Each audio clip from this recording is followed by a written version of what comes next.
We economic hitmen really have been the ones responsible for creating this first truly global empire. And we work many different ways.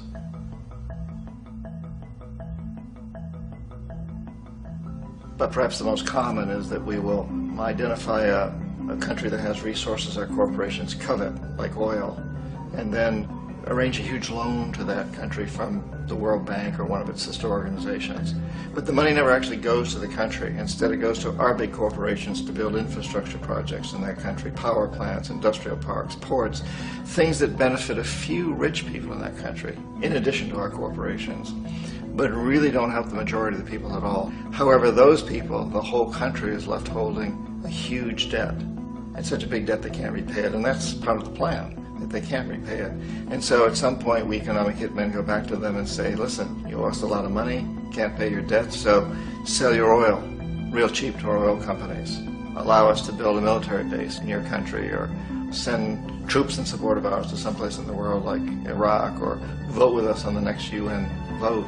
To have their electric utility company privatized and their water and sewage system privatized and sold to U.S. corporations or other multinational corporations. So there was that whole mushrooming thing, and it's so typical of the way the IMF and the World Bank work, that you put a country in debt, it's such a big debt it can't pay it, and then you offer to refinance that debt and pay even more interest. And you demand this quid pro quo, which you call a conditionality or good governance, which means basically that they've got to sell off their resources, including many of their social services, their utility companies, their school systems sometimes, their penal systems, their insurance systems, to foreign corporations. So it's a double, triple, quadruple whammy. The precedent for economic hitmen really began back in the early 50s when democratically elected Mossadegh, who was elected in Iran, he was considered to be the hope for democracy in the Middle East and around the world. He was Time Magazine's Man of the Year. But one of the things that he'd run on and began to implement was the idea that foreign oil companies needed to pay the Iranian people a lot more for the oil that they were taking out of Iran. The Iranian people should benefit from their own oil. Strange policy. We didn't like that, of course. But we were afraid to do what we normally were doing, which was to send in the military. Instead, we sent in one CIA agent, Kermit Roosevelt, Teddy Roosevelt's relative.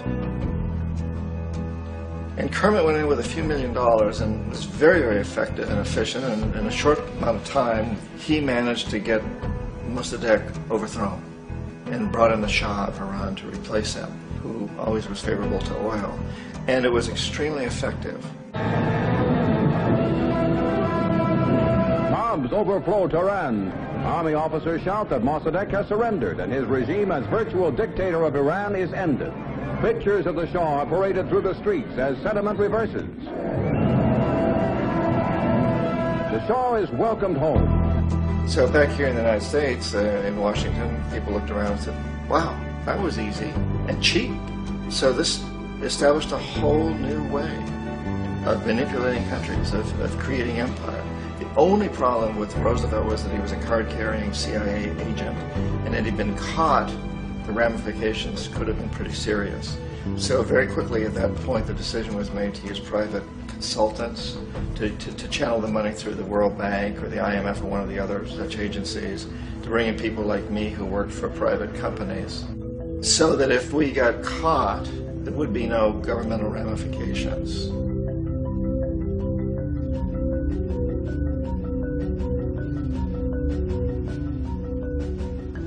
When Arbenz became president of Guatemala, the country was very much under the thumbs of United Fruit Company, the big international corporations. And Arbenz ran on this ticket that says, you know, we land back to the people. And once he took power, he was implementing policies that would do exactly that, give land rights back to the people. United Fruit didn't like that very much. And so they hired a public relations firm, launched a huge campaign in the United States to convince the United States people, the citizens of the United States, and the press of the United States, and the Congress of the United States, that Arbenz was a Soviet puppet, and that if we allowed him to stay in power, the Soviets would have a foothold in this hemisphere. And that, at that point in time, was a huge fear on everybody's mind, the Red Terror, the Communist Terror. And so, to make a long story short, Out of this public relations campaign came a commitment on the part of the CIA and the military to take this man out. And in fact, we did. We sent in planes, we sent in soldiers, we sent in jackals, we sent everything in to take him out, and did take him out. And as soon as he was removed from office, the new guy that took over after him basically reinstated everything to the big international corporations, including United Fruit.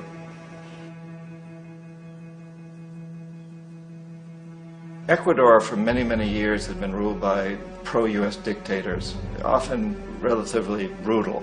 Then it was decided that they were going to have a truly democratic election. Jaime Roldos ran for office, and his main goal, he said, as president would be to make sure that Ecuador's resources were used to help the people. And he won, overwhelming, by more votes than anybody had ever won anything in Ecuador. And he began to implement these policies to make sure that the profits from oil went to help the people. Well, we didn't like that in the United States. I was sent down as one of several economic hitmen to change Roldos, to corrupt him, to bring him around, to let him know, okay, you can get very rich, you and your family, if you play our game, but if you continue to try to keep these policies you've promised, you're going to go. He wouldn't listen. He was assassinated. As soon as the plane crashed, the whole area was cordoned off. The only people allowed in were U.S. military from a nearby base and some of the Ecuadorian military. When an investigation was launched, two of the key witnesses died in car accidents before they had a chance to testify. A lot of very, very strange things that went on around the assassination of Jaime Roldos. I, like most people who've really looked at this case, had absolutely no doubt that it was an assassination. And of course, in my position as an economic hitman, I was always expecting something to happen to Jaime, whether it be a coup or assassination, I wasn't sure, but that he would be taken down because he was not being corrupted. He would not allow himself to be corrupted the way we wanted to corrupt him. Omar Torrijos, president of Panama, was, one of my favorite people. I really, really liked him. He was very charismatic. He was a guy who really wanted to help his country. And when I tried to bribe him or corrupt him, he said, look, John, he called me Juanito. He said, look, Juanito, I don't need the money. What I really need is for my country to be treated fairly. I need for the United States to repay the debts that you owe my people for all the destruction you've done here. I need to be in a position where I can help other Latin American countries win their independence and be free of this terrible presence from the north that you people are exploiting us so badly. I need to have the Panama Canal back in the hands of the Panamanian people. That's what I want. And so, leave me alone. Don't try to bribe me. It was 1981. And in May, Jaime Roldos was assassinated. And Omar was very aware of this. Torrijos got his family together and he said, I'm probably next. But it's okay, because I've done what I came here to do. I've renegotiated the canal. The canal will now be in our hands. He just finished negotiating the treaty with Jimmy Carter. In June of that same year, just a couple of months later, he also went down in an airplane crash, which there's no question was executed by CIA-sponsored jackals. Tremendous amount of evidence that one of Torrijos' security guards handed him at the last moment as he was getting on the plane a tape recorder, a small tape recorder that contained a bomb.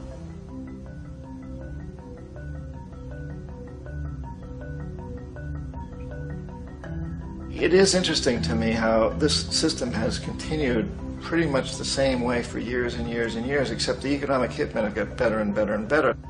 Then we come up with, very recently, what happened in Venezuela. In 1998, Hugo Chavez gets elected president, following a long line of presidents who had been very corrupt and basically destroyed the economy of the country. And Chavez was elected amidst all that. Chavez stood up to the United States, and he's done it primarily demanding that Venezuelan oil be used to help the Venezuelan people. Well, we didn't like that in the United States. So in 2002, a coup was staged, which there's no question in my mind, and most other people's minds, that the CIA was behind that coup.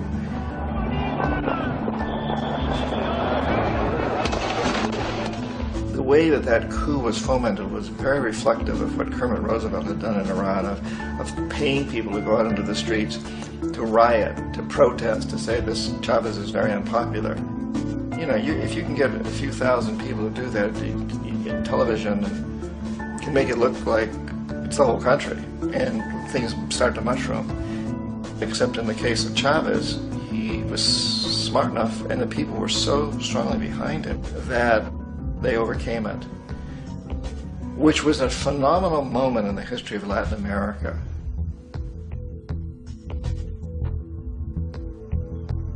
Iraq actually is a perfect example of the way the whole system works. So we economic hitmen are the first line of defense. We go in and we try to corrupt governments and get them to accept these huge loans, which we then use as leverage to basically own them. If we fail, as I failed in Panama with Omar Torrijos and in Ecuador with Jaime Roldos, men who refused to be corrupted, then the second line of defense is we send in the jackals. And the jackals either overthrow governments or they assassinate. And once that happens, when a new government comes in, and boy, it's going to toe the line, because the new president knows what will happen if he doesn't. In the case of Iraq, both of those things failed. Economic hitmen were not able to get through to Saddam Hussein. We tried very hard. We tried to get him to accept a deal very similar to what the House of Saud had accepted in Saudi Arabia, but he wouldn't accept it. And so the jackals went in to take him out. They couldn't do it. His security was very good. After all, he had one time worked for the CIA. He'd been hired to assassinate a former president of Iraq and failed, but he knew the system. So in '91, we send in the troops and we take out the Iraqi military. So we assume at that point that Saddam Hussein is going to come around. We could have taken him out, of course, at that time, but we didn't want to. He's the kind of strong man we like. He controls his people. We thought he could control the Kurds and keep the Iranians in their border and keep pumping oil for us. And that once we took out his military, now he's going to come around. So the economic hitmen go back in the 90s without success. If they'd had success, he'd still be running the country. We'd be selling him all the fighter jets he wants and everything else he wants. But they couldn't. They didn't have success. The jackals couldn't take him out again.